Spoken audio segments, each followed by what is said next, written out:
एकदम normal Tuesday की सुबह थी। तुमने अपना फोन चार्जर जमीन पर गिराया और बिना सोचे समझे उसे उठाने के लिए झुक गए। बीच रास्ते में ही तुम अचानक लॉक हो जाते हो।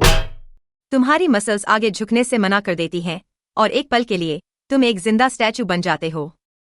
फिर लोअर बैक से एक तेज बिजली का झटका निकलता है जो हिप से होते हुए सीधा तुम्हारे पैर के अंगूठे तक जाता है।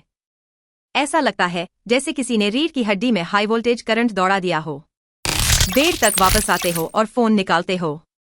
सर्च रिजल्ट्स में भयानक मेडिकल टर्म्स का मेला लग जाता है। Herniated disc, nerve impingement. यह अचानक बॉडी का धोखा देना एक टर्निंग पॉइंट है। अब हर कदम, हर कुर्सी और चार्जर उठाने में भारी सावधानी चाहिए। क्लिनिक में तुम पैर में आग लगने वाली फीलिंग बताते हो, पर डॉक्टर एकदम चिल बैठा है।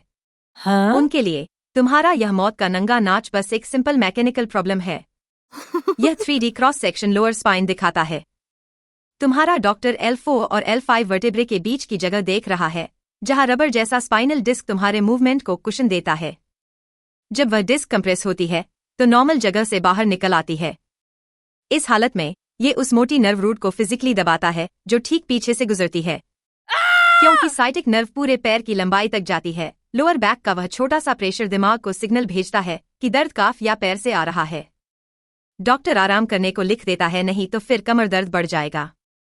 पर इससे दिन भर की असली आफत का कोई सलूशन नहीं मिलता, जहां बैठना या करवट लेना भी उस आग को वापस भड़का देता है।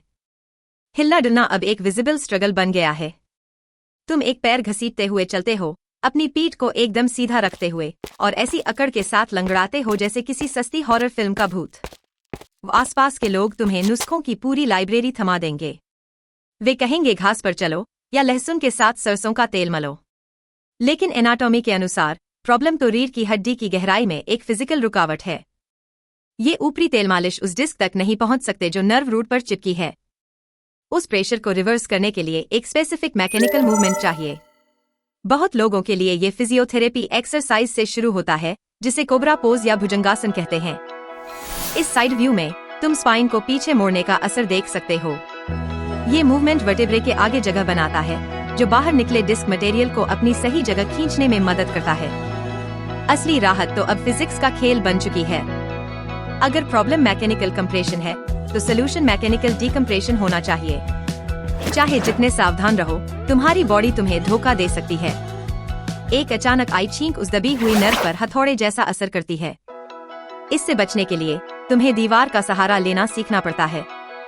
कोर को टाइट करके दीवार पर पीठ टिकाकर तुम स्पाइन को वह सपोर्ट देते हो जिससे छींक का झटका झेला जा सके, बिना नर्व को दबाए। रात में भी तुम घंटों पोजीशन सेट करते रहते हो। करवट लेकर सोने वालों के लिए घुटनों के बीच एक सख्त तकिया हिप्स और स्पाइन को न्यूट्रल रखता है। अगर पीठ के बल सो रहे हो तो उस तकिए को घुटने के नीचे रखने से लंबर कर्व फ्लैट हो जाता है, जिससे L4 L5 डिस्क से लोड कम हो जाता है। साइटिका के साथ जिंदा बचने का मतलब है कि हर मूवमेंट एक प्रोटेक्टिव चॉइस होनी चाहिए। इसका कोई शॉर्टकट या रातों रात का इलाज नहीं है। रिकवरी के लिए एक्सेप्ट करना पड़ेगा कि तुम्हारी बॉडी के अब नए रूल्स बन चुके हैं। सक्सेस निर्भर है कि तुम कितने रेगुलर हो। डेली फिजियोथेरेपी के लिए जाना, डेस्क पर ठीक से बैठना और मेडिकल प्लान फॉलो करना, ये डिसिप्लिन ही तुम्हारा सबसे बड़ा हथियार है। ये दर्द को दूर रखने की एक रिलायबल मैकेनिकल स्ट्रेटेजी देता है। धीरे धीरे तुम अपने इस नए चलने के ढंग के आदी हो जाते हो। तुम नाप तौल कर रखे गए भदमों को कॉन्फिडेंस के साथ चलना सीख लेते हो। और अगर कोई ज्ञान दे कि दर्द सिर्फ दिमाग का वहम है, तो उनसे बहस मत करो। बस उन्हें प्यार से बोलो कि एक भारी सूटकेस अपने लोअर बैक के सहारे उठाकर दिखाएं और वहां से चुपचाप निकल लो। साइटिका में मास्टर बनने का मतलब है कि तुमने अपनी बॉडी से लड़ना बंद कर दिया है और उसकी मैकेनिक्स की सुनना शुरू कर दिया है। अगर आपको भी अपनी बॉडी की मैकेनिक्स समझनी है और इन दर्दनाक अनचाहे मेहमानों से बचना है, तो फिजियो डैडी को अभी सब्सक्राइब करें, वीडियो को लाइक करें और शेयर करें।